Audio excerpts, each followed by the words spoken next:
Hello everyone. Let us discuss about problems in permutation and combination.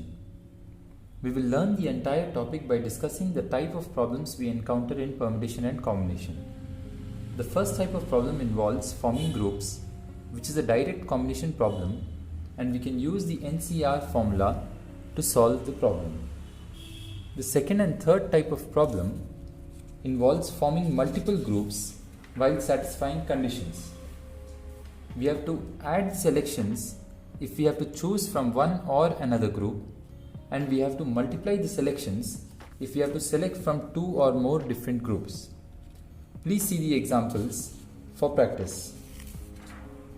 The fourth type of problem involves forming groups with conditions where we have to either select or not select n different items. Since we have two options, that is either select or not select the item, the number of ways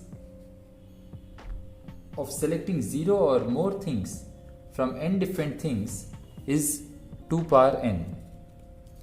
The fifth type of problem involves forming groups with conditions where we have to either select or not select n similar items.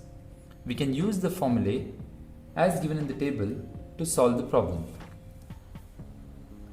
The sixth type of problem involves forming words or numbers or making arrangements where we can use the NPR formula.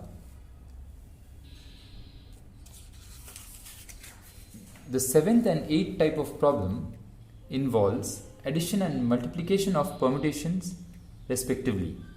Please see the examples for practice.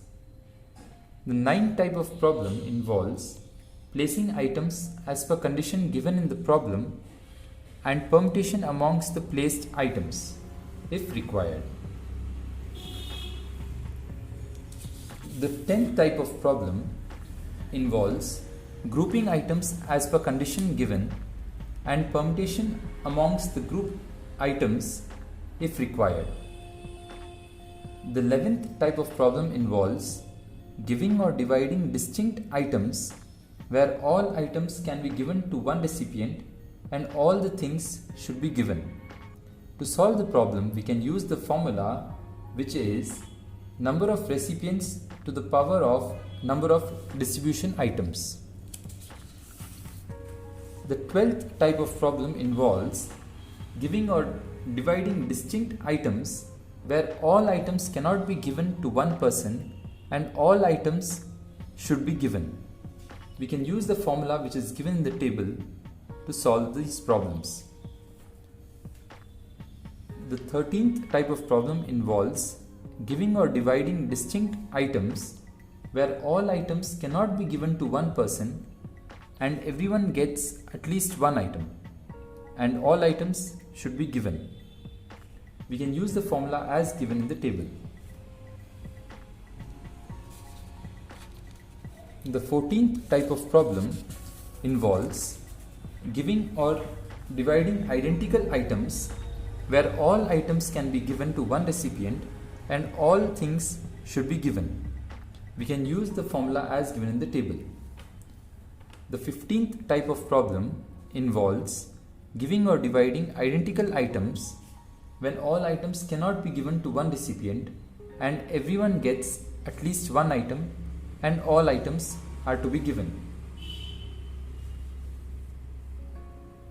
We have to use the formula as given in the table to solve the problem. The 16th type of problem involves giving or dividing items, and we can solve them using first principle as standard formulae do not apply for these problems. The 17th type of problem involves equal division of items to be given and the order of giving is to be considered. We can use the formula as given in the table to solve these problems. The 18th type of problem involves equal division of items to be given and the order of giving is not to be considered. We can use the formula as given in the table for solving these problems. 19th type of problem involves n distinct items where each type of item can be more than one. The items are to be divided as per the condition mentioned in the question. Please look at the examples for practice.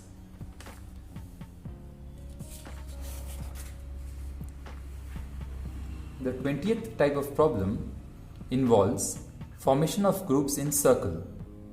We can use the formulae as mentioned in the table to solve these problems. The 21st type of problem involves using technique of stars and bars to solve the problem.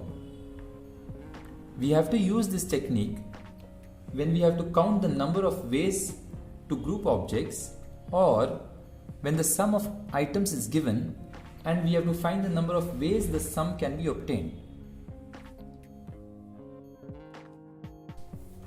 The 22nd type of problem involves forming numbers which we can solve using first principle. The 23rd type of problem involves finding summation of numbers with or without repetition of numbers. We can use the formula given in the table to solve these problems. The 24th type of problem involves finding an unknown where we can work out the solution from first principle.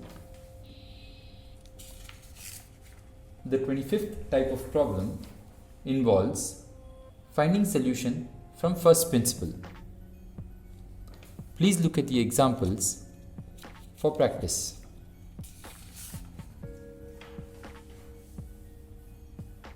Here are a few more examples which you can refer to for practice.